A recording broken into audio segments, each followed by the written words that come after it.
Salam alaikum, mes chers étudiants, toujours dans le cadre de la convection.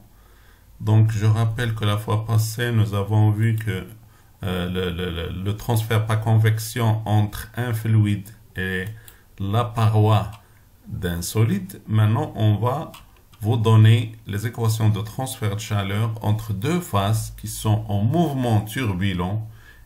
Donc, toujours, c'est un transfert par convection. Donc voilà, vous avez une paroi solide de valeur de conductivité lambda. Donc, de part et d'autre de cette paroi, donc vous avez un fluide F1 qui est en écoulement turbulent, qui a une température moyenne Tm1, mais qui forme avec la surface de ce solide une épaisseur, une couche limite équivalente d'épaisseur delta x1 et de coefficient de transfert alpha 1. Il en est de même que pour la phase 2, vous avez un autre fluide de nature tout à fait différente de celle du fluide 1. Donc, c'est un fluide 2 qui est en écoulement turbulent et qui a une température moyenne Tm4. Et ce fluide, il fait une couche limite équivalente avec la surface de solide. Donc, cette couche limite équivalente à une épaisseur delta x2 et qui possède un coefficient de transfert alpha 2. Donc, supposons que la température Tm1 est supérieure à Tm4, alors il va se produire un transfert de chaleur du milieu chaud vers le milieu le moins chaud. Donc, la première loi de Fourier nous donne la densité de flux c'est dQ sur A dt est égale à delta Q sur A delta T. Je considère que le régime est stationnaire. Est égal à moins lambda phi 1 fois T2. Je rappelle que ce T2, voilà, il est ici, fois T2, moins Tm1, Tm2, T2, pardon, moins Tm1, donc divisé par delta x1. Donc, sachant que alpha 1, si je pose alpha 1 est égal à moins lambda phi 1 sur delta x1, est égal à moins alpha 1 T2 moins Tm1. Donc, je suppose que le régime est stationnaire, c'est-à-dire que le flux transféré dans la couche limite est égal au flux transféré à travers la paroi solide est égal au flux transféré à travers cette couche limite équivalente 2. Donc, alors, je vais avoir le flux est égal à moins lambda, donc, fois T3 moins T2, hein, T3 moins T2, divisé par l'épaisseur de cette paroi solide. Il en est de même, puisque le régime est stationnaire, ce flux est égal au flux à travers la deuxième couche limite équivalente, qui est égale à moins lambda phi 2, Tm4 moins Tm3 divisé par delta x2 est égal donc, si je pose lambda phi 2 sur delta x2 est égal à alpha 2, donc ce flux sera égal à moins alpha 2 Tm4 moins T3 avec alpha 2 est égal à ce rapport. Donc vous savez très bien que delta x1 et delta x2 sont mal définis et ils sont compliqués à déterminer puisqu'ils sont fonction de la vitesse de votre fluide. Donc, et puisque alpha est les fonctions de delta x2, donc le alpha il est aussi fonction du mouvement du fluide et de la nature du fluide. Pourquoi? Parce qu'il dépend de lambda. Donc, des équations qu'on a vues tout à l'heure, on peut écrire alors, déterminer la différence de température.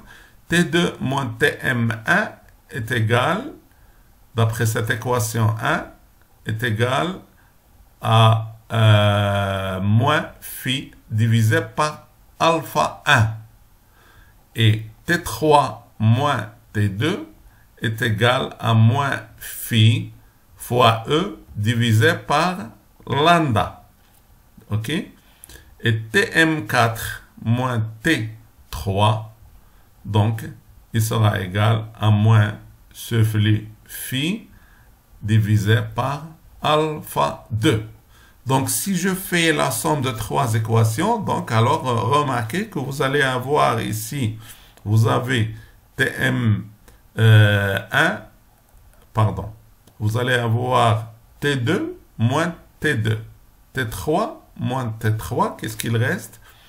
Tm1 moins Tm4, ou bien c'est l'inverse, Tm4 moins Tm1 est égal à la somme de ces trois équations. Remarquez, je peux mettre la densité de flux en facteur et je vais avoir Tm4 moins Tm1 est égal à moins phi facteur de 1 sur alpha 1 plus E sur lambda plus 1 sur alpha 2. Et donc, je peux facilement déterminer la densité de flux est égale à 1 sur alpha 1 plus E sur lambda plus 1 sur alpha 2 multiplié par Tm1 moins Tm4 à cause du signe moins que j'ai développé ici. Donc, ce flux, si je pose alpha 0 est égal à 1 sur alpha 1 plus 1 sur E lambda plus 1 sur alpha 2, donc cette expression devient alpha 0 Tm1 moins Tm4. Donc, la densité de flux est égale à alpha 0 fois Tm1 moins Tm4. Donc, ou bien le flux est égal à alpha 0 fois A multiplié par cette différence de potentiel thermique qui est égale à Tm1 moins Tm4. Avec 1 sur alpha 0 est égal, si je fais 1 sur alpha 0 ici, donc il reste 1 sur alpha 1 plus E sur lambda plus 1 sur alpha 2. Avec alpha 0, c'est ce qu'on appelle le coefficient global de transfert de chaleur entre la phase phi1 et la phase phi2, c'est-à-dire entre les deux phases de fluide. Donc maintenant, on va voir l'analogie avec la loi d'Ohm en électricité. La différence de potentiel thermique, d'après la loi d'Ohm en électricité, cette différence de potentiel électrique est égale à R fois I.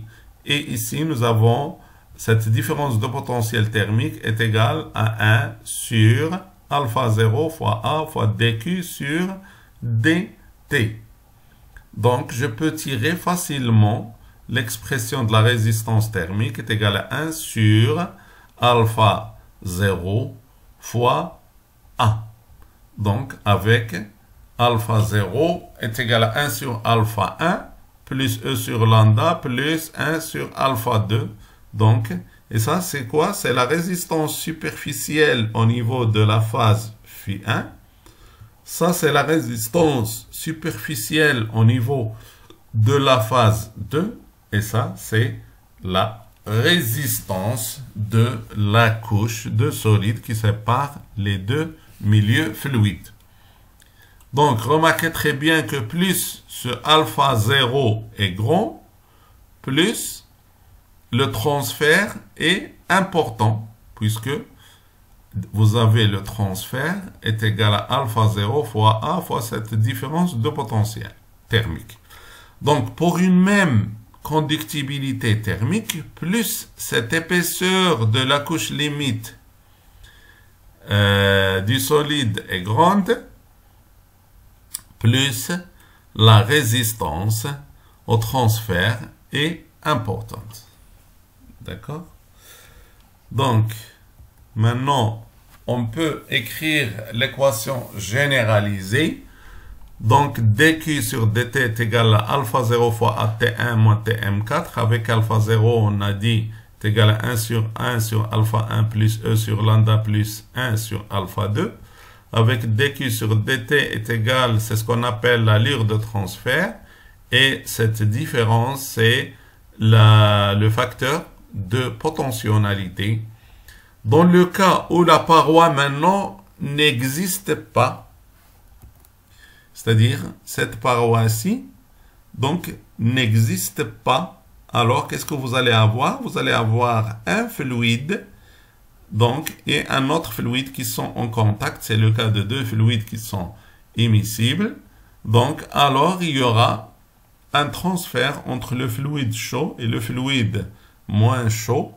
Donc, à ce moment-là, comment je dois travailler? Le fluide va avoir toujours cette expression, seulement dans la valeur de alpha 0, puisque j'ai supprimé cette paroi de conductivité thermique est égal à E sur lambda, donc je dois l'éliminer de cette expression. Et qu'est-ce qu'il reste? Alpha 0 est égal à 1 sur alpha 1 plus 1 sur alpha 2. Donc, maintenant, on va voir, tout à l'heure, on a vu les transferts de chaleur entre deux phases en mouvement turbulent. Maintenant, on va voir le transfert de matière entre deux phases en mouvement turbulent. Donc, le raisonnement est toujours analogue au cas précédent, à condition de considérer que l'interface n'est pas matérielle, c'est-à-dire qu'on n'a pas un solide. Donc, vous avez deux fluides qui sont immiscibles en contact l'un de l'autre. Donc, ce fluide 1, il va faire une couche limite équivalente avec le fluide 2. Le fluide 2, il en est de même, donc il va faire une couche limite équivalente avec le fluide 1. Donc, et cette interface, je la considère que c'est une interface qui n'est pas matérielle. Donc, alors, qu'est-ce que je vais avoir? L'expression de flux, par la même démonstration, j'arrive à avoir dm sur dt est égal à A bêta 0 fois la concentration moyenne au niveau de la phase 1 moins la concentration moyenne au niveau de la phase 2. Avec dm sur dt, c'est ce qu'on appelle l'allure de transfert, et cette différence de concentration, c'est ce que j'appelle le facteur de potentionnalité, et A, c'est l'aire d'échange de matière entre les deux phases, et bêta 0, c'est ce qu'on appelle le coefficient de transfert de matière. Dans tous les cas alors, l'allure de transfert est égale à la surface d'échange entre les deux phases multipliée par le coefficient de transfert, que ce soit de matière ou bien de chaleur, multiplié par la différence de potentionnalité qui est égale à une différence de température dans le cas de transfert de chaleur ou bien une différence de concentration dans le cas de transfert de matière. Bon, je vous laisse à la prochaine fois.